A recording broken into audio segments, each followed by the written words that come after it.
اس وقت یہ ہے کہ اصل نماز یہی ہے، یہ سورہ فاتحہ۔ چنانچہ میں آپ کو حدیث سنا رہا ہوں جو صحیح بخاری میں بھی ہے، صحیح مسلم میں بھی ہے، جامع ترمذی میں بھی ہے، سنن ابی داؤد میں بھی ہے، سنن نسائی میں بھی ہے، اور بہت سی کتابوں میں۔ اور یہ عن عبادہ بن صامت رضی اللہ تعالی عنہ، حضرت عبادہ بن صامت سے ہے مرفوعا کہ حضور نے فرمایا لا صلاۃ لمن لم یقرأ بفاتحۃ الکتاب، اس شخص کی کوئی نماز نہیں ہے جس نے کہ سورہ فاتحہ کی تلاوت نہیں کی۔ اب اس سے ہمارے ہاں ایک بڑا اختلاف پیدا ہوا، وہ نوٹ کرو۔ ایک رائے یہ ہے آپ اگر علیحدہ نماز پڑھ رہے ہیں تو ظاہر بات ہے کہ آپ کو ہر رکعت میں خود پڑھنی ہی پڑھنی ہے سورہ فاتحہ۔ جب باجماعت پڑھ رہے ہیں اب کیا شک ہے، امام پڑھ رہا ہے سورہ فاتحہ تو کیا مقتدی کو بھی پڑھنی چاہیے؟ اس حدیث میں جو الفاظ کی شدت ہے اس کی بنا پر رجحان یہ ہوتا ہے کہ یقیناً اس صورت میں ہر شخص لا صلاۃ لمن لم یقرأ بفاتحۃ الکتاب، جس نے کہ فاتحہ کی تلاوت نہیں کی، قرأت نہیں کی، اس کی کوئی نماز ہی نہیں۔ تو یہ موقف ہے امام شافعی کا، یہی مسلک ہے ہمارے اہل حدیث بھائیوں کا کہ آپ چاہے اکیلے نماز پڑھ رہے ہو، چاہے امام کے پیچھے پڑھ رہے ہو، اور چاہے امام جو ہے وہ جہری رکعت پڑھا رہا ہے اور چاہے سری رکعت پڑھا رہا ہے۔ خاموشی والی رکعت سورہ آپ کو معلوم ہے کہ نماز جو ظہر اور عصر کی ہے تو چاروں رکعتیں جو ہے وہ سری ہیں، مغرب کے اندر آ کر دو جہری ہیں ایک سری ہے، عشاء میں آ کر دو جہری ہیں دو سری ہیں، سورہ اور نماز فجر کے اندر دونوں جو ہیں وہ جہری ہیں۔ تو چاہے جہری ہو چاہے سری، آپ کو بھی لازماً جو مقتدی ہے اسے بھی سورہ فاتحہ پڑھنی ہوگی۔ اب اس کے لیے انہوں نے یہ طریقہ جو ہے تلقین کیا ہے کہ امام تیزی سے نہ پڑھے، رک رک کر پڑھے الحمدللہ رب العالمین، اس کے بعد اتنا وقفہ دے دے کہ جو مقتدی ہے وہ بھی کہہ لے اپنے دل میں یا پڑھ لے الحمدللہ رب العالمین الرحمن الرحیم۔ تو یہ رک رک کر پڑھنا، خاص طور پر اگر آپ کو موقع ہوا ہو کسی اہل حدیث امام کی امامت میں نماز ادا کرنے کا تو آپ دیکھیں گے کہ بڑا فرق ہے۔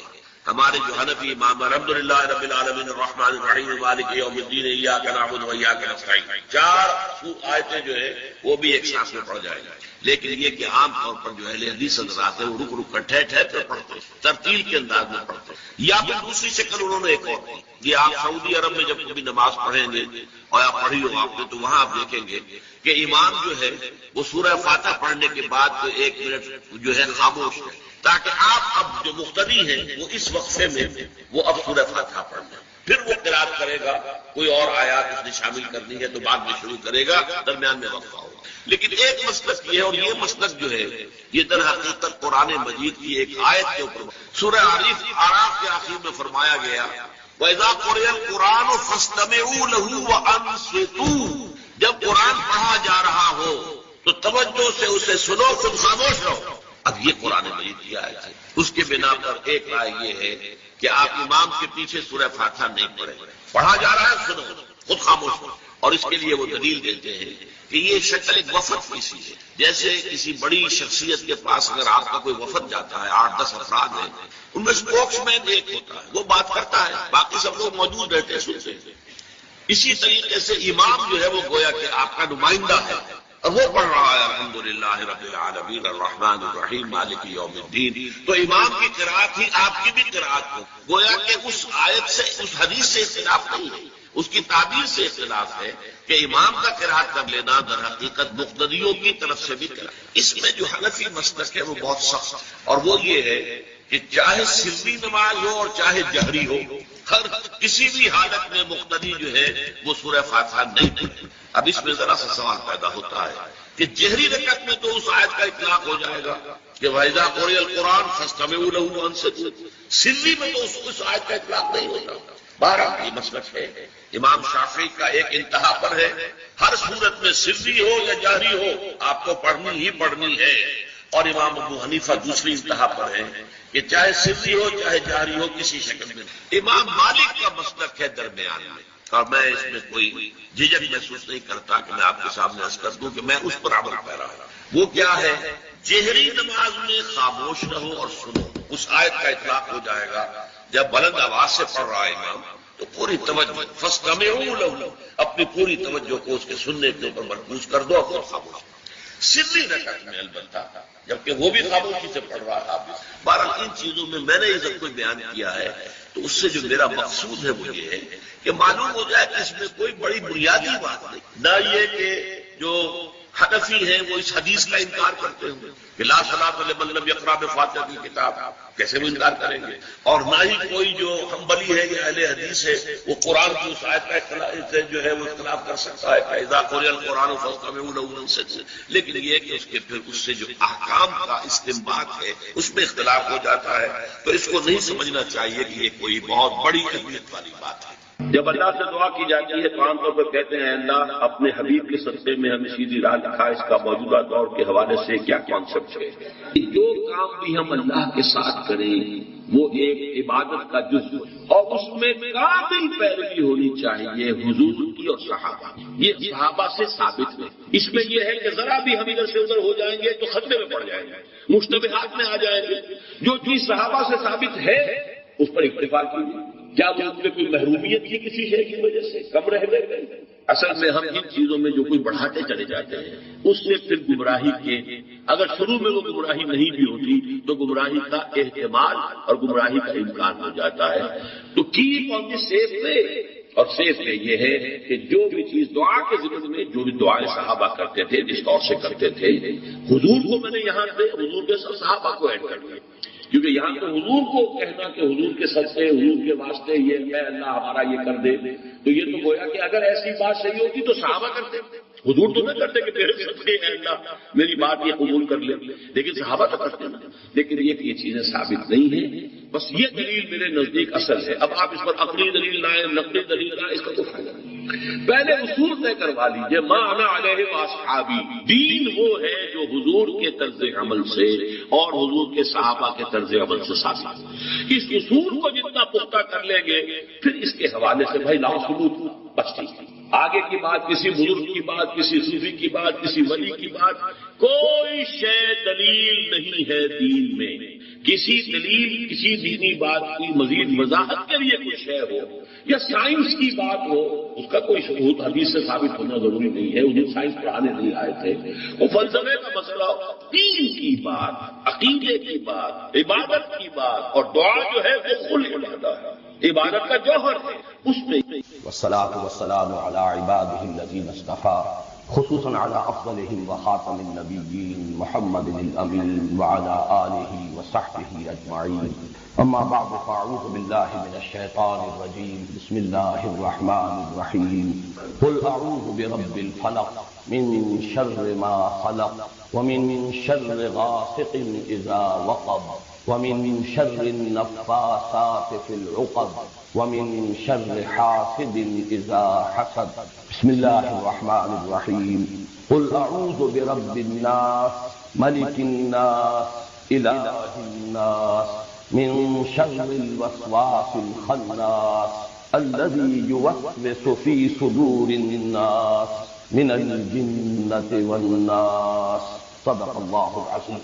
رب اشرح لي صدري ويسر لي امري واحلل عقدة من لساني يفقهوا قولي، اللهم ربنا الهمنا رشدنا واعذنا من شرور انفسنا، اللهم ارنا الحق حقا وارزقنا اتباعه وارنا الباطل باطلا وارزقنا اجتنابه، اللهم ارحمنا بالقرآن العظيم واجعله لنا اماما ونورا وهدى ورحمة، اللهم ذكرنا منه ما نسينا وعلمنا منه ما جهلنا وارزقنا تلاوته آناء الليل وآناء النهار واجعله لنا حجة يا رب العالمين، آمین۔ اللہ تعالیٰ کا بڑا فضل و کرم ہے اور اس کا لاکھ لاکھ احسان ہے کہ ہمارا یہ تیسرے بار درس آج پایہ تکمیل کو پہنچ رہا ہے۔ اس تقریب کے ہدیے کے طور پر جو کتاب سے آپ کو دیا گیا ہے اس میں اس مسلسل درس کی مختصر سی تاریخ بھی درج ہے۔ اگرچہ سلسلے وار درس کا آغاز تو مسجد خضرا احمد آباد سے ہو گیا تھا جون 1968، اس اعتبار سے تو کہا جا سکتا ہے کہ 23 برس ہو گئے اور 23 برس میں اس سلسلے وار درس کی تکمیل ہوئی، لیکن اس میں چونکہ کچھ ڈپلیکیشن ہوئی، سن 74 میں ہمارا وہ درس مسجد خضرا احمد آباد سے مسجد شہداء مال روڈ پر منتقل ہوا، تو وہاں پر بھی میں نے جہاں اس منتخب نصاب کا بھی دوبارہ درس کیا جو مطالعہ قرآن حکیم اور دعوت ربیع القرآن کی تحریک کے لیے بمنزلہ اساس ہے، اور پھر سلسلے وار درس کا آغاز بھی ابتدا سے دوبارہ ہے۔ اس پہلو سے یہ 17.5 برس کی داستان ہے، اس لیے کہ یہ سلسلہ درس جو اب تکمیل کو پہنچ رہا ہے یہ وہ ہے کہ جو سن 74 میں مسجد شہداء مال روڈ سے شروع ہوا تھا۔ قرآن حکیم کی صورتوں کا آخری جوڑا جس میں جوڑے ہونے کی نسبت بہت ہی نمایاں ہے اور جن کے لیے ایک نام ہے المعوذتان۔ ان میں سے ایک سورت کا ہم مطالعہ پچھلے ہفتے کر چکے، لیکن میں نے اس وقت تلاوت ان دونوں سورتوں کی ہے، اس لیے کہ جو حضرات گزشتہ ہفتے درس میں موجود نہیں تھے، ایک تو یہ کہ ان کے سامنے ان معوذتان کی جو دونوں کی مشترک خصوصیات ہیں جو میں بیان کر چکا ہوں، اور کچھ تمہیدی باتیں کہ جو میں عرض کر چکا ہوں گزشتہ درس کے ضمن میں، ان کا بھی اجمالی اعادہ کر دیا جائے تاکہ وہ حضرات جو گزشتہ درس میں شریک نہیں تھے ان کے علم میں بھی وہ چند بنیادی اور تمہیدی باتیں آ جائیں۔ سب سے پہلے لغوی بحث ہے اعاذ یعوذ، کسی کی پناہ میں آنا، کسی کی حفاظت میں آنا، کسی سے پناہ طلب کرنا۔ یہ مادہ جو ہے مختلف ابواب سے قرآن حکیم میں بھی آیا ہے اور ویسے بھی عام استعمال میں اس کے مصدر مختلف ابواب سے آتے ہیں۔ اعاذ یعوذ ثلاثی مجرد سے اس کے معنی ہے خود پناہ طلب کرنا، خود حفاظت چاہنا، خود کسی کی پناہ میں آنا۔ یہی مفہوم ہوگا باب تفاعل سے، تعوذ یا تعوذ، اسی سے ہمارے ہاں مستعمل ہے لفظ تعوذ کے بعد انہوں نے یہ فرمایا، تعوذ کے بعد تلاوت کی۔ یہی مفہوم ہے باب استفعال سے، استعاذہ، جیسے کہ قرآن حکیم میں آیا ہے فَإِذَا قَرَأْتَ الْقُرْآنَ فَاسْتَعِذْ بِاللَّهِ، استعاذہ، اس کا مفہوم بھی ہوگا کسی کی پناہ میں آنا، کسی کی پناہ طلب کرنا خود اپنا، لیکن باب افعال سے اور باب تفعیل سے اس کا متعدی مفہوم بنتا ہے۔ اعاذ یعیذ، کسی اور کے لیے پناہ طلب کرنا یا کسی کو کسی کی پناہ میں دینا، جیسے کہ حضرت مریم کی والدہ سلام علیہما، ان دونوں کا ان کا قول نقل ہوا ہے قرآن حکیم میں سورہ آل عمران میں، وَإِنِّي أُعِيذُهَا بِكَ وَذُرِّيَّتَهَا مِنَ الشَّيْطَانِ الرَّجِيمِ، کسی کو پناہ میں دینا۔ اسی سے باب تفعیل میں تعویذ کا لفظ بنا ہے جو ہمارے ہاں عام بول چال میں شامل ہے۔ تعویذ کے معنی بھی ہوں گے کسی کی پناہ میں دینا یا کسی اور کے لیے پناہ طلب کرنا۔ اسی سے یہ اس میں فاعل ہے المعوذتان، دو پناہ طلب کرنے والی صورتیں یا دو وہ صورتیں جو کسی کو کسی کی پناہ میں دیتی ہیں، انسانوں کو اللہ کی پناہ میں دینے والی۔ جیسے کہ میں نے عرض کیا یہ قرآن حکیم میں جو صورتوں کے مابین نسبت زوجیت ہے، جوڑے جوڑوں کی شکل میں ہے، اکثر و بیشتر صورت قرآن حکیم کی اس کی نمایاں ترین مثال نہیں، بلکہ یہ کہ سورہ فاتحہ جو پورے قرآن حکیم کے لیے ایک دیباچے کے طور پر ہے، مقدمے کے طور پر ہے، خود اپنی جگہ اتنی عظیم صورت ہے کہ اسے خود کہا گیا ہے والقرآن العظیم وَلَقَدْ آتَيْنَاكَ سَبْعًا مِنَ الْمَثَانِي وَالقرآن العظیم، اور حضور نے فرمایا کہ سبع مثانی بھی یہ سورہ فاتحہ کی 7 آیات ہیں اور قرآن عظیم ہے اپنی جگہ مکبر قرآن۔ اس کے بعد جو دو صورتیں آتی ہیں سورہ بقرہ، سورہ آل عمران، ان کو بھی حضور نے ایک نام دیا ہے لیکن وہ زیادہ مشہور و معروف نہیں۔ الزہراوان، الزہراوین، دو نہایت تابناک اور نہایت روشن صورتیں، سورہ بقرہ، سورہ آل عمران، بلکہ ان کے لیے یہ آتا ہے کہ یہ میدان حشر میں غیایتان یا غمامتان کی شکل میں ظاہر ہوں گی، دو ایسی بدلیوں کی شکل میں یا دو جیسے پرندوں کے جھنڈ جیسے ہوتے ہیں جن سے سایہ ہو جاتا ہے، تو حشر میں ان کا ظہور ہوگا اس صورت میں۔ اور جن لوگوں کو ان صورتوں سے محبت تھی اور جو تعلق خاطر رکھتے تھے ان کے ساتھ، ان پر وہ سایہ کریں گی میدان حشر۔ تو ابتدا میں بھی الزہراوین اور اختتام پر المعوذتین۔ باقی یہ کہ جوڑے ہونے کی نسبت قرآن حکیم میں بعض مقامات پر بہت نمایاں ہے، بعض مقامات پر قدر خفی ہے۔ یہاں پر وہ نسبت بہت ہے، ایک تو یہ کہ ایک ہی مضمون ہے، صاف نظر آ رہا ہے تعوذ، تعویذ، پھر یہ کہ اس کو جو تقسیم کیا گیا ہے اس کے اعتبار سے ہمیں یہ نظر آتا ہے کہ یہ کوئی الگ الگ تقسیم نہیں ہے بلکہ بڑی حکیمانہ ہے۔ یہ ایک مضمون کو مکمل کرنا ہے دو حصوں میں، اور صحیح طرح تمثیل ہوگی کہ یہ ایک تصویر کے دو رخ ہیں۔ انسان پر کچھ آفات وہ ہیں جو خارج سے اس پر وارد ہوتی ہیں، اثر انداز، ان سے پناہ طلب کرنے کی تلقین ہے سورۃ الفلق، قل اعوذ برب الفلق من شر ما خلق ومن شر غاسق اذا وقب ومن شر النفاثات في العقد ومن شر حاسد۔ اور ایک مصیبت وہ ہے جو خود انسان کے اپنے اندر سے ہو کر اس پر اثر انداز ہوتی ہے، وہ وسوسہ۔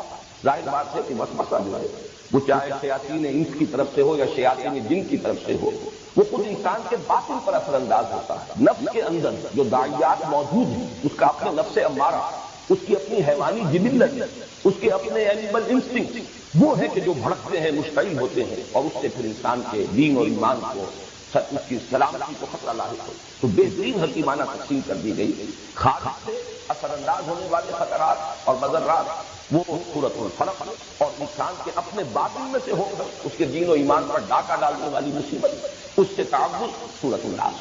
پھر ایک اس میں اچھی ترتیب دی.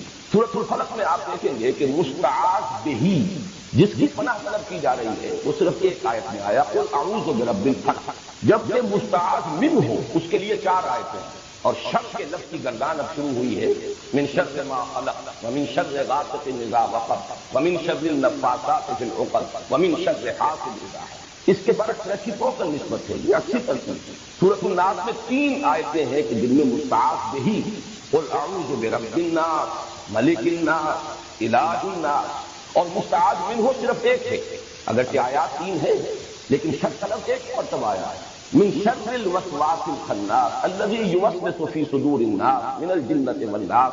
آخری 2 آیتیں اسی کی تشریح پر مشتمل ہیں، ورنہ مستعاذ منہ صرف ایک ہے. مستعاذ بہ اگرچہ ذات باری تعالیٰ اپنی جگہ پر تو اکیلی ہے، تنہا ہے، قل هو اللہ احد، لیکن اس کے ساتھ انسانوں کی 3 نسبتیں نمایاں کی گئی. قل اعوذ برب الناس ملک الناس الہ الناس. اس کے بعد مستعاذ منہ صرف ایک آیت پر مشتمل یا ایک شرط. یہ ہے وہ ریسیپروکل نسبت جو عام طور پر قرآن حکیم کی جو صورتیں جوڑوں کی شکل میں ہوتی ہیں ان کے مضامین میں بالعموم پائی جاتی ہے. اس کے ضمن میں ایک بہت ہی حسین نکتہ ہے جو امام راضی نے بیان کیا کہ واقعہ یہ ہے کہ انسان پر جو مسائل یا جو شرور اثر انداز ہوتے ہیں خارج، اس کا سارا اثر انسان کے جسم اور جان پر ظاہر ہوتا ہے، جبکہ انسان پر جو شیطان کی وسوسہ اندازی کا اثر ہے وہ در حقیقت اس کے دین و ایمان پر ڈاکہ ڈالتا ہے. لہذا مستعاذ بہ جو ہے اس کے ساتھ بہت زیادہ تعلق کی ضرورت ہے، بہت مضبوط ربط کی تعلق ہے. اس لیے ضرورت ہے، اس لیے کہ شیطان کا یہ وسوسہ جو انسان کے دین و ایمان کے لیے خطرہ ہے، اس کے لیے جب پناہ طلب کرنے کی تلقین دی گئی تو قل اعوذ برب الناس ملک الناس الہ الناس، اس میں یہ تکرار میں جو زور ہے وہ واقعہ ادھر اشارہ کر رہا ہے کہ یہ ہے اصل جو مصیبت ہے. اور یہی وجہ ہے اور یہ توازن ہے بڑا حسین کہ وہاں 4 شرور اور یہاں ایک شر، لیکن اس اعتبار سے یہ برابر ہے کہ وہ جتنے مضرتیں ہیں وہ انسان کے جسم و جان پر کسی مصیبت یا تکلیف کی شکل میں اثر انداز ہوتی ہیں، جبکہ یہ مصیبت جو ہے اس کے دین و ایمان پر ڈاکہ ڈالنے والی ہے، جس سے کہ اس کی ابد کی زندگی جو ہے حیات اخروی اسے خطرہ رہا. تیسری تمہیدی بات ان صورتوں کے بارے میں زمانہ نزول سے متعلق ہے. اگرچہ سلف میں بھی رائے موجود ہے کہ یہ دونوں صورتیں مکی ہیں، اور ہمارے اس دور کے مفسرین میں سے مولانا مودودی صاحب نے بھی اس رائے کو قبول کیا، لیکن اکثر مفسرین کا اس پر اجماع ہے کہ یہ صورتیں مدنی ہیں. اور اس کے ضمن میں خاص طور پر ایک صحیح حدیث صحیح مسلم میں جو موجود ہے حضرت عقبہ بن عامر رضی اللہ تعالیٰ عنہ سے میرے نزدیک وہ فیصلہ کن ہے، اس لیے کہ ان کا قول یہ موجود ہے کہ جس رات یہ صورتیں نازل ہوئیں اور حضرت عقبہ بن عامر انصاری یہ ہجرت کے بعد ایمان لائے ہیں، بلکہ غالباً سن 60 میں یہ ایمان لائے ہیں، وہی سن جو حضرت ابو ہریرہ کے ایمان لانے کا فرق. تو جس رات کی آیات صورتیں نازل ہوئی ہیں اور ایک ہی شب میں نازل ہوئی ہیں، بیک وقت نازل ہوئی، اور یہ بات بھی خاص طور پر جوڑے ہونے کے اعتبار سے قابل غور قابل توجہ ہے کہ بیک وقت نازل ہوئی لیکن جوڑے کی شکل میں نازل ہوئی. ان کو ایک جوڑے کی صورت دے کر نازل کیا گیا، حالانکہ اس پورے مضمون کو کسی ایک صورت سے بھی جمع کیا جا سکتا ہے. تو صبح کے وقت حضور نے فرمایا حضرت عقبہ بن عامر سے رضی اللہ تعالیٰ عنہ کہ کیا تم نے دیکھا آج جو مجھ پر آیات نازل ہوئی ہیں الفاظ حضور کے الم ترى آیات انزلت الليلة لم يرى مثلهن، ویسے آیات اس سے پہلے کبھی نہیں دیکھی گئی. اور حضور کا یہ معمول بھی ہمیں ہمارے علم میں ہے کہ آپ اس سے پہلے مختلف آپ سے دعائیں منقول ہیں تعوذ کی، مختلف الفاظ میں آپ اللہ تعالیٰ کی پناہ طلب کیا کرتے تھے مختلف آفات سے، لیکن جب یہ صورتیں نازل ہو گئی تو پھر آپ نے اپنی بقیہ تمام دعاؤں کو ترک کر کے صرف انہی دونوں صورتوں کو معمول بہی بنا لیا، انہی کے ذریعے سے تعوذ. اس لیے کہ اب یہ جامع ترین کا لباس ہے، لم یرى مثلهن، ان جیسی تو آیات دیکھی ہی نہیں گئی. پھر یہ لسانی طور پر اس چیز کو تقویت پہنچاتی ہے یہ بات بھی کہ حضور صلی اللہ علیہ وسلم پر جو جادو کیا گیا اجمالاً اس کی روایات صحیحین میں موجود ہیں، بخاری اور مسلم دونوں، اگرچہ تفصیلات اس کی ان روایات میں ہیں کہ جو دوسری کتابوں میں ہیں، جو درجہ دوم کی کتابیں ہیں شاہ ولی اللہ دہلوی رحمۃ اللہ علیہ کی تقسیم کے مطابق، لیکن اصولاً یہ بات طے ہے کہ حضور پر لبید بن عاصم نے جادو کیا، اس جادو کے کچھ اثرات بھی عارضی طور پر آپ پر ظاہر ہوئے. اور ان صورتوں کی نزول کا یہ بھی ذکر آتا ہے کہ در حقیقت اسی جادو کے اثرات کو ضائع کرنے کے لیے اللہ تعالیٰ کی طرف سے یہ 2 صورتیں ہیں جو حضور کو تلقین فرمائی گئی. اس سے بھی اس چیز کو تقویت حاصل ہوتی ہے کہ یہ صورتیں مدنی. اب آئیے ہم سورۃ الناس کا مطالعہ شروع کرتے ہیں. سورۃ کے بارے میں ایک بات اور نوٹ کر لیجیے، اور یہ میں نے سورہ اخلاص کے درس کے ضمن میں عرض کی تھی کہ ان دونوں کا تعلق ایک جوڑے کی شکل میں یہ دونوں صورتیں ہیں، قل اعوذ برب الفلق قل اعوذ برب الناس، اور دونوں کا ایک بڑا معنوی اور گہرا ربط ہے سورہ اخلاص. اور سورہ اخلاص کے ساتھ یہ جڑی ہوئی ہیں لفظ الصمد کے حوالے، قل هو اللہ احد اللہ الصمد. اور سمد کے لفظ سے اگرچہ بہت سے معنی بیان ہوئے ہیں، مختلف تعبیرات کی گئی ہیں، لیکن جس چیز پر کہ تقریباً اجماع، سمد وہ ہستی ہے جس کی طرف رجوع کیا جائے پناہ کے لیے، مدد کے لیے، جس کی پناہ حاصل کی جائے، جس کی پشت پناہی چاہی جائے. جیسے کہ وہ چٹان کہ اگر جنگ ہو رہی ہو، کہیں مقابلہ ہو، تو جس لشکر کے پیچھے چٹان ہے وہ گویا کہ محفوظ ہے، اس کا عقب جو ہے. اور اس اعتبار سے ہمیشہ وہ چٹان کو اپنے پیچھے رکھ کر یا کوئی پہاڑ کے دامن میں آ کر، تاکہ ایک طرف سے خطرہ ہو صرف سامنے سے، پیچھے سے کوئی خطرہ لاحق نہ ہو، اس چٹان کو بھی سمد کہا جاتا ہے. بڑے بڑے سردار جو ہوتے تھے انہیں سمد کہا. اور یہ لفظ وہ ہے جو قرآن حکیم میں صرف ایک مرتبہ آیا، قل هو اللہ احد اللہ الصمد. تو یہ جو اللہ تعالیٰ کی ذات کی شان ہے کہ اسی کی پناہ طلب کی جاتی ہے. تمام آفات سماویہ ہوں، ارضیہ ہوں، خارجی ہوں، باطنی ہوں، نفسانی ہوں یا یہ کہ مادی ہوں، ان سب سے جس ہستی کی پناہ طلب کی جانی چاہیے یا کی جا سکتی ہے، یا جو ہستی کے پناہ دے سکتی ہے، وہ صرف ایک ہے اور وہ اللہ. قل هو اللہ احد اللہ الصمد. اس حوالے سے یہ پناہ طلب کرنے کی تلقین اس ذات سے جو صمد ہے اپنی شان میں، اس سے پناہ طلب کرو. کن کلمات سے؟ قل اعوذ برب الفلق الی آخر سورہ، قل اعوذ برب الناس الی آخر سورہ. تو گویا کہ یہ دونوں صورتیں آپس میں جوڑے ہونے کی حیثیت رکھتی ہیں، اور پھر دونوں کی دونوں منسلک ہیں سورہ اخلاص سے، اور اس کے خاص طور پر لفظ الصمد. یہی وجہ ہے کہ حضور صلی اللہ علیہ وسلم کا جو معمول ہمیں معلوم ہوتا ہے مختلف روایات سے، اور یہ بھی صحیحین کی روایات میں ہے کہ آپ رات کو سونے سے قبل اپنی دونوں ہتھیلیوں کو جوڑ لیتے تھے اور ان پر یہ 3 صورتیں آپ تلاوت کر کے پھونکتے، سورہ اخلاص اور معوذتین، اور پھر اپنے دونوں ہاتھوں کو جسم پر پھیر لیتے تھے جہاں جہاں تک بھی وہ ہاتھ پڑا. اور یہ آپ کا ایسا مستقل معمول تھا کہ نبی اکرم صلی اللہ علیہ وسلم جب بیمار ہوئے، مرض وفات میں، اور جب آپ کی نقاہت بہت بڑھ گئی، پھر یہی عمل حضرت عائشہ کرتی رہی رضی اللہ تعالیٰ، حضور کے ہاتھ اپنے ہاتھ میں لے کر اور اس پر وہ پڑھ کر پھونکا، اور پھر حضور کے ہاتھوں کو اپنے ہاتھوں کے ذریعے سے ہاتھ پکڑ کر حضور کا، اور وہ آپ کے پورے جسم پر جیسے آپ کا معمول تھا آپ پھینکتے. اس میں یہ تینوں صورتیں حضور نے جمع کی. اور بعض روایات میں لفظ بھی آتا ہے معوذات. یہ تینوں مل کر بھی در حقیقت ایک مضمون کی چونکہ تکمیل کر رہی ہیں. تو میں نے ایک لفظ جو ہے جو حضرات مستقل میرے اس درس میں شریک رہے انہیں معلوم ہے، اس سے سوروں کی میں نے ایک اصطلاح ہے اس کو عام کیا ہے کہ قرآن حکیم میں بعض جگہوں پر ایسا ہے کہ 2 صورتیں جوڑوں کی شکل میں ہے اور پھر ایک صورت ان کے ساتھ منسلک ہے. وہ ایک ضمیمے کے طور پر ہے، یا یہ کہ اس سے پہلے وہ آئی ہے اور وہ اپنی ذاتی پوزیشن میں ہے اور جوڑا اس کے ساتھ منسلک ہے. اور اس طریقے سے متعدد مقامات پر قرآن حکیم میں یہ 6 سورے یعنی 3 صورتوں کے سب گروپ وجود میں. یہی معاملہ اس سے پہلے 6 سورے کا قل یا ایھا الکافرون منفرد مزاج کی صورت ہے، اور اس کے ساتھ منسلک ہے سورۃ النحل اور سورۃ اللہب. یہ دونوں در حقیقت اس پیشن گوئی پر مشتمل ہیں کہ فتح آ کر رہے گی، محمد کا مشن کامل ہو کر رہے گا صلی اللہ علیہ وسلم، کفر کی قوت ٹوٹ کر رہے گی، اور اس کا سب سے بڑا نمایاں چونکہ وہاں محرم ابو لہب تھا، اس کے ہاتھ ٹوٹ کر رہے گے، وہ تباہ و برباد ہو کر رہے گا. یہ دونوں صورتیں در حقیقت ایک ہی مضمون کے 2 پہلوؤں کو بیان کریں گے. مدد آئے گی اور مشن کی تکمیل ہوگی، اور وہ وقت آئے گا کہ لوگ جو دردوق اور فوج در فوج اللہ کے دین میں داخل ہوں گے. اسی مضمون کا گویا کہ عکس ہے. کفر کی طاقت ٹوٹ کر رہے گی، ابو لہب کے ہاتھ جو ہے برباد ہو کر رہیں گے. یہ دونوں صورتیں جڑی ہوئی ہیں کس سے؟ جس میں اعلان برات کیا گیا قل یا ایھا الکافرون لا اعبد ما تعبدون ولا انتم عابدون ما اعبد ولا انا عابد ما عبدتم ولا انتم عابدون ما اعبد لکم دینکم ولی دین. تو اس طرح پر قرآن حکیم کی یہ آخری 6 صورتیں 2 سوروں کی شکل میں، سورہ کافرون اور ان کے ساتھ جوڑا سورۃ النصر، سورۃ اللہب، سورہ اخلاص اور اس کے ساتھ جوڑا معوذتین.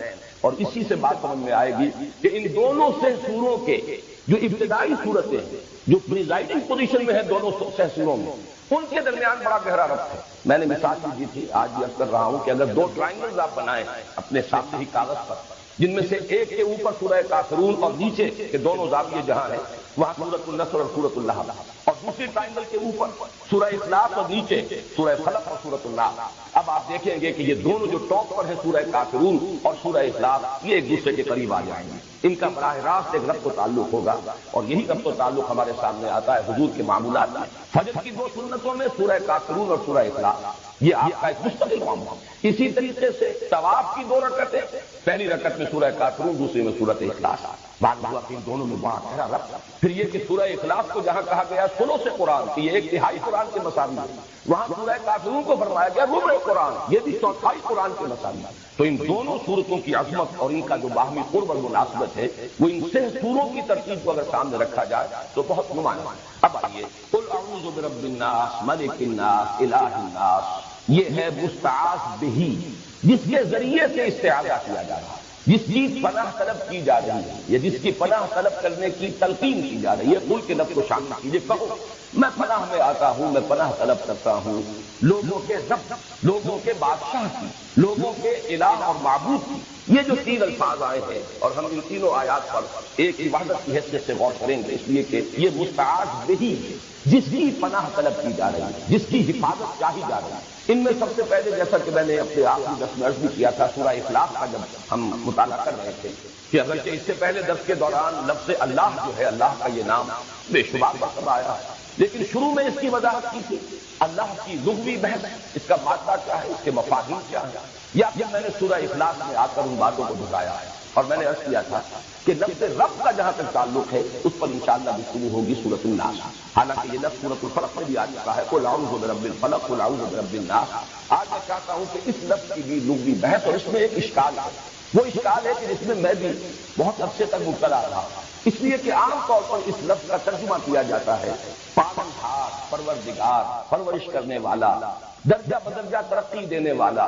حالانکہ یہ لفظ جب آتا ہے قرآن مجید میں، جیسے کہ سورہ بنی اسرائیل میں آیا ہے وَقُلْ رَبِّ ارْحَمْهُمَا كَمَا رَبَّيَانِي صَغِيرًا، اب یہ ربیانی یہ تربیت سے بنا ہے، باب تفعیل ہے، تربیہ۔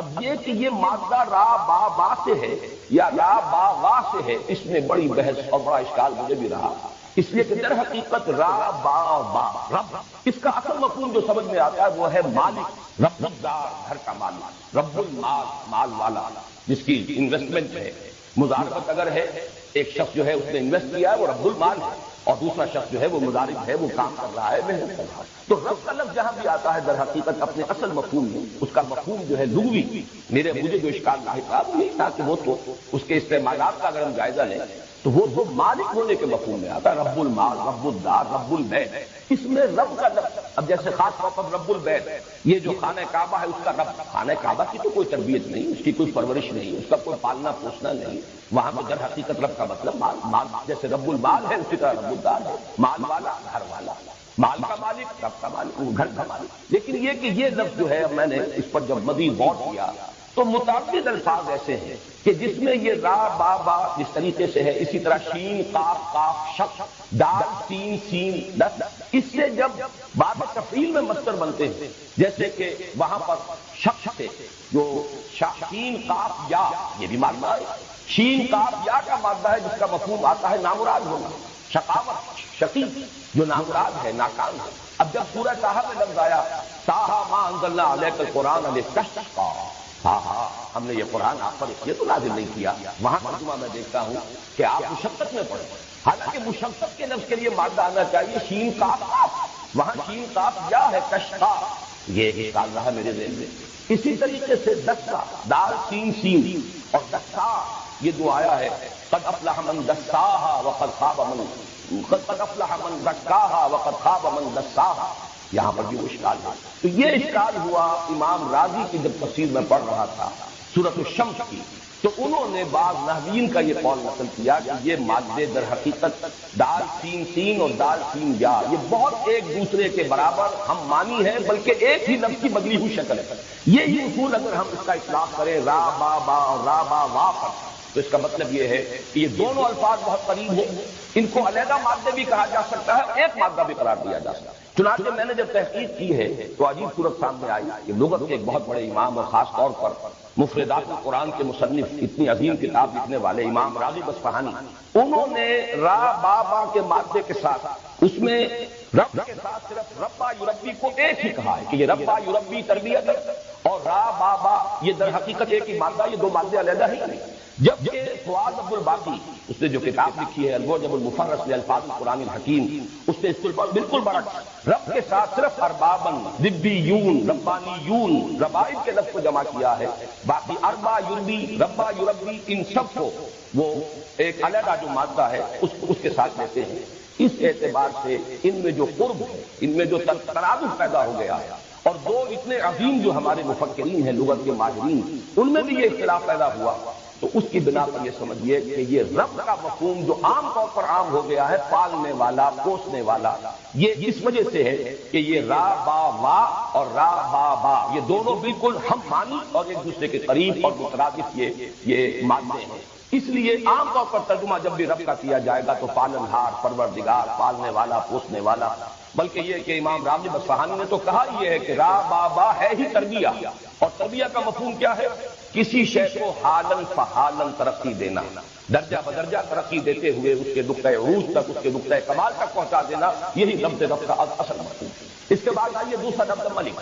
اس میں بھی نوٹ کیجئے ملکیت، مالکیت اور اس سے آگے ملکیت، بادشاہت. یہ بھی ماننا تو ایک ہی ہے. یہی وجہ ہے کہ سورہ فاتحہ میں مالک یوم الدین بھی ہے، ملک یوم الدین بھی اس کی قرار ہے. مالک اور ملک میں کوئی فرق نہیں، اس لیے کہ ملکیت ہی پہ سارا معاملہ ہے. جو شے میری ملکیت ہے اس کا مطلب یہ ہے کہ میں اس میں حق تصرف رکھتا ہوں، جو چاہوں اس کے ساتھ معاملہ کروں. اور یہی حق تصرف ایک اجتماعی سطح پر آ کر بادشاہت کا تصور جو ہے اس کو جنم دیتا ہے. بادشاہ جو ہے جیسے کہ فرعون کا قول نقل ہوا قرآن حکیم میں، الیس لی ملک مصر، کیا مصر کی بادشاہی میرے لیے نہیں؟ وہذہ الانہار تجری من تحتی، اور یہ جو دریا ہیں یا جو نہریں بہ رہی ہیں وہ میرے نظم کے تحت، میرے کنٹرول. آج کی اصطلاح میں ہم کہہ سکتے ہیں کہ جس کو چاہوں موگا دوں، جس کو چاہوں نہ دوں.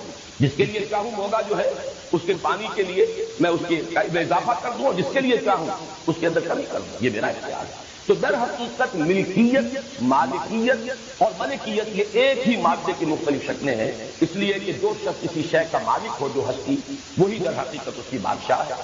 اس کو اس کے اندر اختیار حاصل ہے تصرف کا کہ جس طرح چاہے تصرف ہے. کیا یہاں گھڑیوں کا انتظام نہیں کیا؟ لوگ کھڑے مجھے تو آپ آگے آ جائیے، چاہے یہاں بیٹھ جائے جب تک دریا نہیں آ رہی، لیکن کھڑے رہنا تو مشکل. تیسرا لفظ جو ہے الہ، اس پر جیسا کہ میں نے عرض کیا ہے، میں سورہ اخلاص کے درس کے ضمن میں تفصیلاً عرض کر چکا ہوں. اب میں چاہتا ہوں کہ ان تینوں الفاظ کے حوالے سے حکمت قرآنی کا جو ایک بہت بڑا خزانہ ہے اور قیمتی موتی ہے، اس کی طرف ہم توجہ کریں. ان تینوں الفاظ میں جو نسبت ہے، رب اور ربوبیت، ملک اور ملکیت، اور پھر اس کے ساتھ الہ، اگر اس کا آپ جائزہ لیں گے تو انسان کے ذہنی ارتقاء کے یہ تین منزلیں ہیں کہ جن کی نشاندہی ان تین الفاظ کے ذریعے سے ہوتی ہے. بچپن میں جبکہ ابھی انسان کو، بچے کو کسی اور شے کا احساس نہیں سوائے سے کہ اس کی احتیاجات، بھوک لگتی، اس کی کوئی اور ضرورت ہے جو پوری ہونی چاہیے، یا اس سے آگے بڑھ کر کچھ حفاظت ہے جو اسے درکار ہے، مطلوب ہے، اور اس کا یہ تصور اس سے آگے دنیا سے اسے کوئی سروکار نہیں ہے. اس کی ساری بحث اسی سے ہے. بھوک لگی ہے، دودھ ملنا چاہیے، اور جو بھی اس کا ساز و سامان فراہم کر دے وہی اس کا منعم ہے، وہی محسن ہے. لہذا یہ ربوبیت کا سارا تصور بچپن میں جو والدین کی ذات کے ساتھ منسلک ہے، والدین کے ساتھ اس کا بچے کا ذہنی رشتہ ہوتا ہے. اس لیے کہ اسے اس سے زیادہ اس دنیا سے ابھی کوئی اور سروکار ہے. اسے تو اپنی احتیاج، اپنی ضروریات، جو بھی زندگی کے بنیادی لوازمات ہیں، بس اس کے اپنے اندر سے تقاضا ابھرتا ہے، اور جو بھی اس تقاضے کو پورا کر دے وہ اس کا منعم ہے، وہی اس کا محسن ہے. اور وہ کہا جا سکتا ہے لفظی اعتبار سے اس کا نام ہے.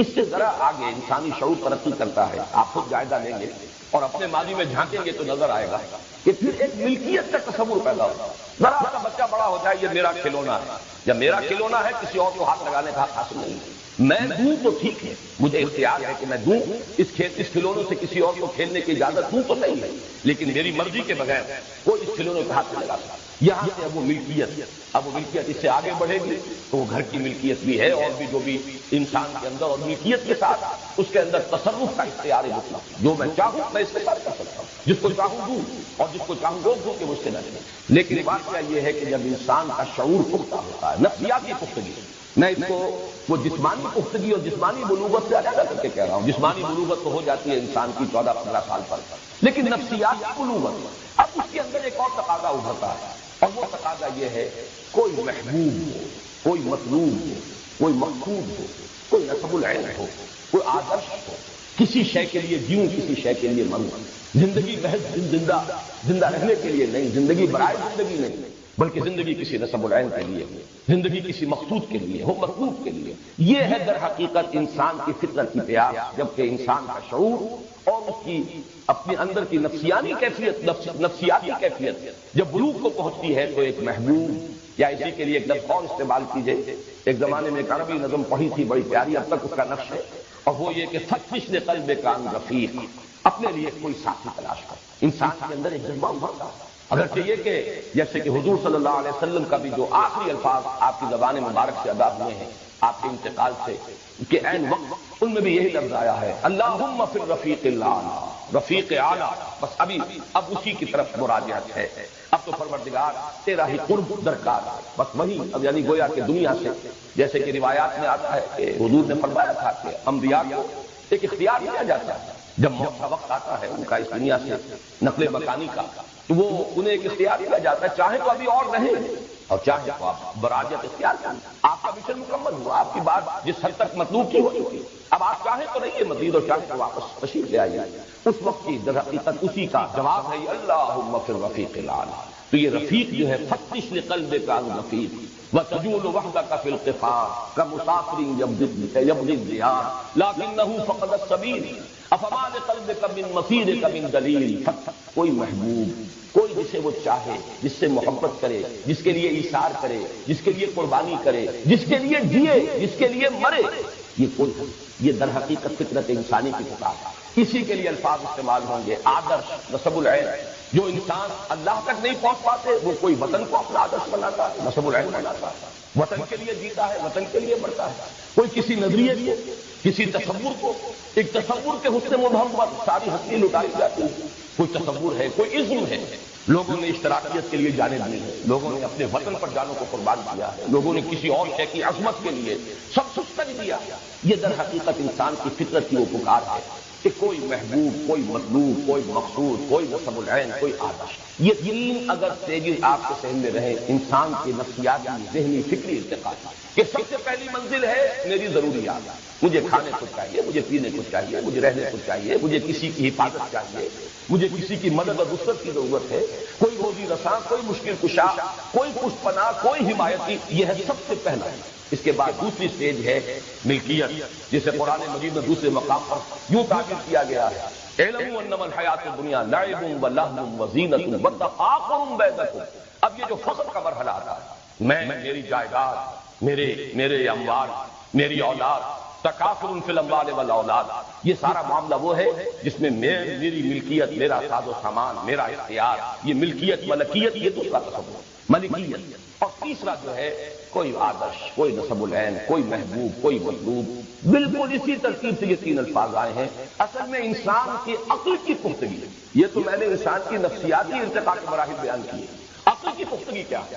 انسان پہچان لے کہ اگرچہ میری ضروریات زندگی بے شمار سلسلوں سے ہو کر آ رہی ہے. سورج کی تمادت بھی ہے جس سے فصلیں پکتی ہیں، یہ ہوائیں چلتی ہیں، بارشیں برستی ہیں. پانی ہے، اس کے بغیر کوئی سوال ہی نہیں. بارش نہ برسے تو فصل نہیں ہوگی، فصل نہیں ہوگی تو کھانے کو کچھ نہیں ملے گا.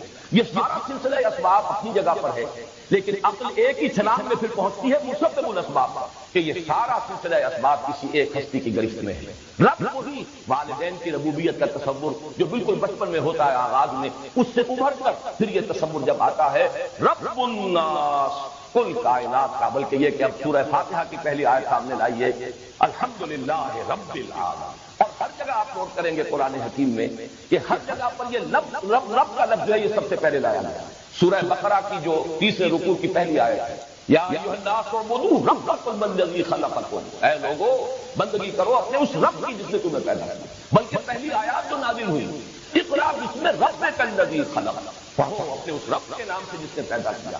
اس لیے کہ در حقیقت ربوبیت ہی کا تصور ذہن انسانی کے اندر سب سے پہلے آنے والا تصور ہے. بالکل عہد طفولیت میں اپنی احتیاط کا تصور، اپنی ضرورتوں کا تصور. لیکن یہ کہ عقل جو ہے اس تمام سلسلہ اسباب کو تو سائنس نے کھنگالا. ہمیں معلوم ہے کہ کس طریقے سے سورج کی تمادت سے بخارات جاتے ہیں اور وہ بارش بنتے ہیں، پھر وہ زمین پر آتے ہیں، ہوائیں چلتی ہیں، کہاں سے کہاں بادلوں کو لے جاتی ہیں. پھر یہ کہ فصلیں جب ابھرتی ہیں تو پکتی ہیں سورج کی تمادت سے، یہ سب سے معلوم. لیکن جسے اس سے اگلی بات بھی معلوم ہو گئی کہ یہ پورا سلسلہ اسباب اللہ تعالیٰ کے قبضہ قدرت میں ہے، وہ گویا کہ اس نتیجے پر پہنچا کہ رب الناس اور رب العالمین وہی ہے اللہ.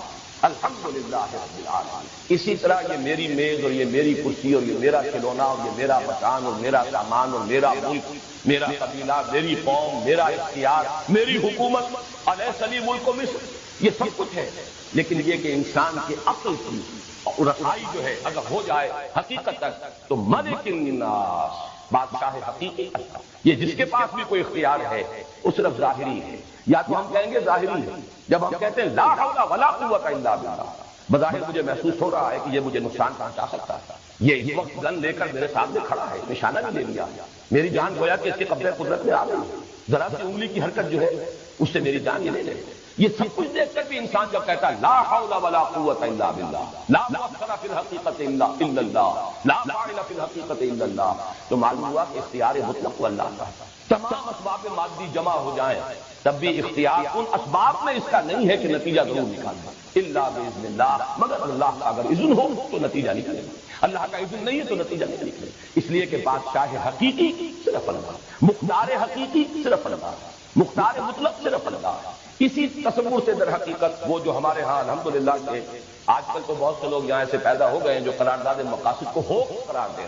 الطاف گوہر صاحب کا جو مضمون شائع ہو رہا ہے مسلم میں سلسلے وار، اس کی پہلی قسم میں انہوں نے قرارداد مقاصد کو ایک ہوپ قرار دیا، ایک فراڈ۔ لیکن واقعہ یہ ہے کہ وہ تو میں سمجھتا ہوں کہ اس صدی کے بڑے عظیم واقعات میں سے ایک واقعہ ہے کہ اس 20ویں صدی کے نصف کے قریب ایک پوری قوم 10 کروڑ کے اس وقت بھی ہم تھے، پاکستان 2 حصوں پر مشتمل تھا، اس وقت بھی ہماری آبادی 10 کروڑ سے متجاوز تھی، اگرچہ آج اتنے عرصے کے بعد صرف یہ نصف حصہ جو ہے بلکہ نصف سے کم تر حصہ بھی 10 کروڑ سے آگے بڑھ گیا، لیکن اس وقت بھی پورا پاکستان 10 کروڑ سے زائد آبادی پر مشتمل۔ اتنی بڑی ایک قوم نے اس بات کا اقرار کیا کہ بادشاہ حقیقی اللہ، حاکمیت صرف ملک، شہنشاہ الملک القدوس صرف اللہ، اور جو بھی اختیار ہمارے پاس ہے وہ ڈیلیگیٹڈ ہے، وہ اس کا ادا کرتا ہے، ہمارا ذاتی نہیں ہے، اور ہم اس اختیار کو استعمال کرنے کے مجال ہیں صرف اسی کی طے کردہ حدود کے اندر۔ کسی قوم کی کانسٹیٹیوشنل اسمبلی جو اس کی گویا کہ یوں سمجھیے کہ اجتماعی زبان ہے، اس زبان سے الفاظ کا نکلنا یہ وہی ہے کلمہ لا الہ الا اللہ، اور وہی ہے در حقیقت یہ دوسرا تصور کہ جو یہاں دیا گیا وہ رب الناس بھی ہے اور ملک الناس، بادشاہ۔ اسی لفظ کے حوالے سے ہمارے دین کا وہ تصور مستحکم ہوتا ہے کہ یہ مذہب نہیں دین ہے، اس میں علیحدہ نہیں ہے معاملہ حکومت کا اور سیاست کا اور نظام کا، یہ صرف عبادات اور پوجا پاٹ کا اور صرف چند رسومات کا مجموعہ نہیں ہے کہ عقائد اور رسومات ہوں، بلکہ یہ اس کا ایک سیاسی نظام ہے۔ اسی سیاسی نظام کے لیے عنوان خلافت ہے، انسان کے لیے خلافت ہے، حاکمیت نہیں ہے، انسان کے لیے امانت ہے، ملکیت نہیں ہے۔ اور میں نے ان دونوں الفاظ کو جوڑ دیا تھا لغوی بحث میں، ملکیت اور ملکیت، حاکمیت اور ملکیت، یہ دونوں لازم و ملزوم ہیں، مادہ ایک ہی ہے، مالک یوم الدین بھی ہے، ملک یوم الدین بھی ہے۔ تو در حقیقت اللہ تعالیٰ ہی مالک حقیقی ہے، اللہ تعالیٰ ہی حاکم حقیقی ہے، ملک الناس وہ لوگوں کا بادشاہ ہے، مالک حقیقی بھی ملک حقیقی بھی، یعنی انسانوں کے لیے حاکمیت نہیں خلافت ہے، انسانوں کے لیے ملکیت نہیں امانت۔ این امانت چند روزہ دستماس در حقیقت مالک ہر شے خدا۔ یہ دوسری بات ہے کہ ہم ملکیت کے اس فریب کے اندر مبتلا ہو جاتے ہیں، وہ جو ہلدی کی گانٹھ مل گئی ہے اور اسے لے کر ہم سمجھتے ہیں کہ پنساری بن گئے ہیں، ہم سمجھتے ہیں میری شے اور میری ملکیت اور میری جائیداد اور میرا مکان اور میرا محل اور میری یہ اور میری وہ، یہ سوائے ایک فریب کے کچھ نہیں۔ این امانت چند روزہ دستماس در حقیقت مالک ہر شے خدا، اور سروری زیبا فقط اس ذات بے ہمتا کو ہے، حکمراں ہے ایک وہی باقی مکانیا۔ یہ دوسرا لفظ ہوا ملک الناس۔ اب آیا ہے وہ لفظ جس پر تفصیلی بحث میں کر چکا ہوں سورہ اخلاص کے درس میں، الہ الناس، مطلوب حقیقی وہی، معبود حقیقی وہی، محبوب حقیقی وہی، مقصود اصلی وہی، لا مقصود الا اللہ، لا محبوب الا اللہ۔ جینا ہے تو اس کے لیے، مرنا ہے تو اس کے لیے۔ قل ان صلاتی و نسکی و محیای و مماتی للہ رب العالمین۔ جیسے کہ انسان حقیقت میں وہی انسان کہلانے کا مستحق ہے جس کا کوئی نسب العین ہے، جس کا کوئی آدرش ہے، جس کا زندگی میں وہ مقصد ہے، جو محض زندگی کے لیے جینے کے لیے نہیں جی رہا بلکہ کسی مقصد کے لیے نسب العین کے لیے جی رہا ہے۔ اور وہ نسب العین وہ حقیقت میں جب انسان کی عقل اگر وہ پختگی کو پہنچ گئی ہو تو وہ پہچان لے گا کہ مطلوب حقیقی، محبوب حقیقی سوائے اللہ کے کوئی، یہ ہے آخری منزل انسانی فکر کے ارتقاء کی۔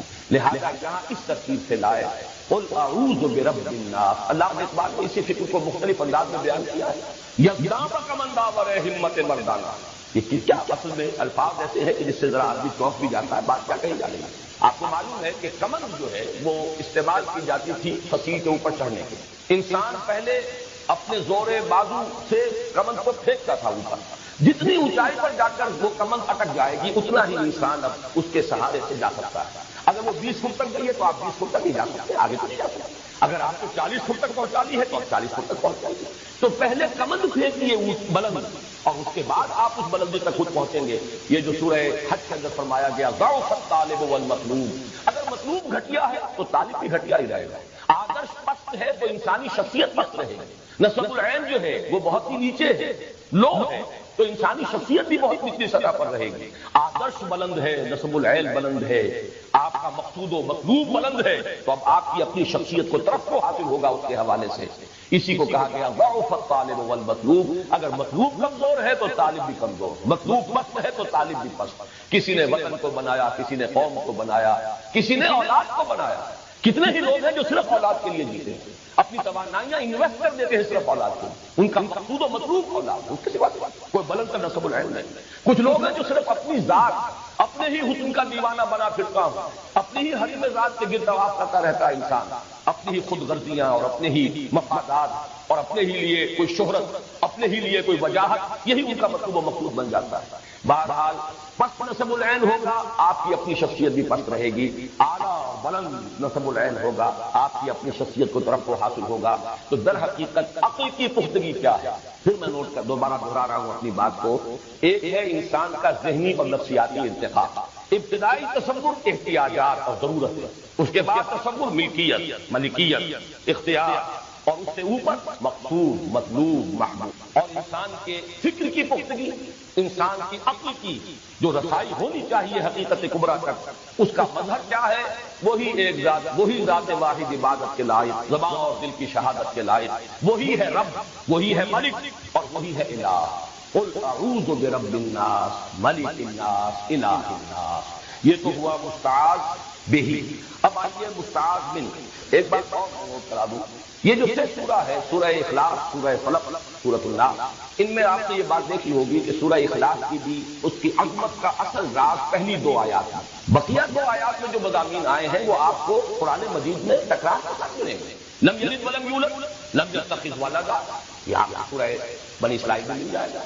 اس کی کوئی اولاد نہیں، نہ وہ جنا گیا نہ اس نے جنا، یہ مضمون قرآن مجید میں بتکرار یاد آیا ہے۔ لم یکن لہ کفوا احد لیس کمثلہ شیء، اس کی سی مثال کسی کوئی اور شے ہے ہی نہیں، وہی بات ہے۔ باقی یہ کہ بار بار جو آتا ہے قرآن مجید میں جہاں سے کہ ہم توحید کی صفات کو اخذ کرتے ہیں وہ وہی مضمون ہے، لم یکن لہ کفوا احد۔ البتہ ابتدائی دو آیات جو ہے قل هو اللہ احد، اس لیے کہ یہ لفظ ایک صفت کے طور پر قرآن مجید میں ویسے بھی عربی زبان میں اس کا استعمال ہے ہی نہیں۔ عام طور پر اس کا استعمال ہوتا ہے نفی میں، کوئی گھر میں کوئی نہیں، کوئی بھی نہیں۔ لا یشرک فی حکمہ احد، اللہ اپنے حکم میں، اپنے اختیار میں کسی کو شریک نہیں کرتا، صرف نفی کے لیے۔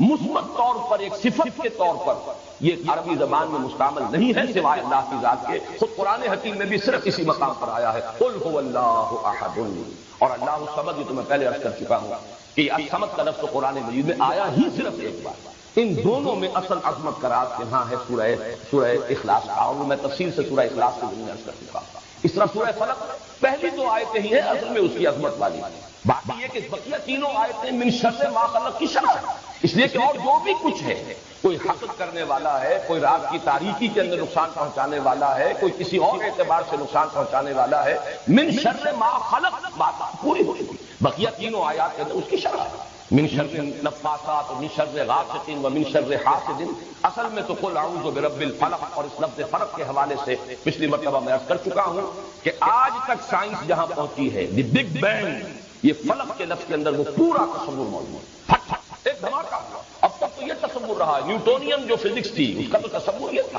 کہ یہ کائنات شاید ہمیشہ سے چلی آ رہی ہے اور ہمیشہ چلتی جائے گی، لیکن یہ کہ آج تقریباً اجماع ہے، موسٹ ریسنٹلی اس وقت موقف ہے وہ تو یہ ہے کہ نہیں، ایک وقت میں شروع ہوئی، ایک دھماکے کی صورت میں شروع ہوئی۔ وہ دھماکہ کا جو لفظ ہے دی بگ بینگ، واقعہ یہ ہے کہ فلق کا مطلب یہ پھٹ، کسی شے کا پھٹ، ایکسپلوژن، اس ایکسپلوژن کے نتیجے میں وہ شے وجود میں آئی جس کا ماس زیرو تھا، لیکن جس میں انرجی انفائنائٹ، بے پناہ انرجی کا پیک کہ یہ انرجی پیک، لیکن ماس زیرو۔ پھر اسی کی ایکسپینشن شروع ہوئی ہے، کول ڈاؤن کرنا شروع کیا ہے، اور وہ سارے نظریات ہیں آج کے جو اگرچہ کہا تو جائے گا کہ ابھی یہ نظریہ ہے بگ بینگ تھیوری، لیکن اس وقت تک دنیا طبیعیات کے اندر اسے تقریباً ایک ایکسیپٹڈ فیکٹ کی حیثیت حاصل ہوئی، اس لیے کہ اس کے جو تقاضے تھے ان کو مختلف طریقوں سے ویریفائی کیا جاتا ہے۔ اس حوالے سے قل اعوذ برب الفلق من شر ما خلق، ان میں جو قرب ہے فلق و بگ بینگ اور اسی کا ظہور ہے، یہ کل کائنات، کل یونیورس، یہ ایکسپینڈنگ یونیورس ابھی یہ پھیل رہی ہے، اور اسی میں اگلا مرحلہ یہ بھی آ گیا ہے کہ جیسے یہ پھیل رہی ہے ایک وقت آئے گا کہ پھر یہ سکڑنی شروع ہو جائے گی، اور بلیک ہولز کا جو کانسیپٹ ہے، نہ معلوم کتنی گلیکسیز اس طریقے سے ختم ہوتی تھی کہ وہ پہلے پھیلتی رہی پھر سکڑنا شروع کیا اور پھر ایک زیرو ہو کر بلیک ہول کی شکل اختیار کیا۔ بڑے بڑے سٹار جو ہمارے سورج سے لاکھوں گنا بڑے حجم میں، اور وہ زیرو ہو کر پھر وہ بلیک ہول کی شکل اختیار کرتی۔ اسی طریقے سے یہ بات آج سمجھ میں آ رہی ہے کہ جیسے بگ بینگ سے یہ شروع ہوئی تھی، زیرو ماس لیکن انرجی بے پناہ، اسی طریقے سے یہ بساط لپیٹی بھی جا سکتی ہے۔ اور قرآن مجید کے الفاظ اس قدر خوبصورت ہیں، یوم نطوی السماء کطی السجل للکتب، جس دن کہ ہم اس آسمانوں کو اس طریقے سے لپیٹ لیں گے جیسے کہ تم کتابوں کے کچھ اسکرولز ہوتے تھے کسی زمانے میں، انہیں لپیٹ لیا جاتا۔ چنانچہ یہی تصور ہے کہ یہ جو ایکسپینشن ہو رہی ہے ایک اسپائرل کی فارم میں، جیسے کہ بڑھتا جا رہا ہے دائرہ، پھر جب آپ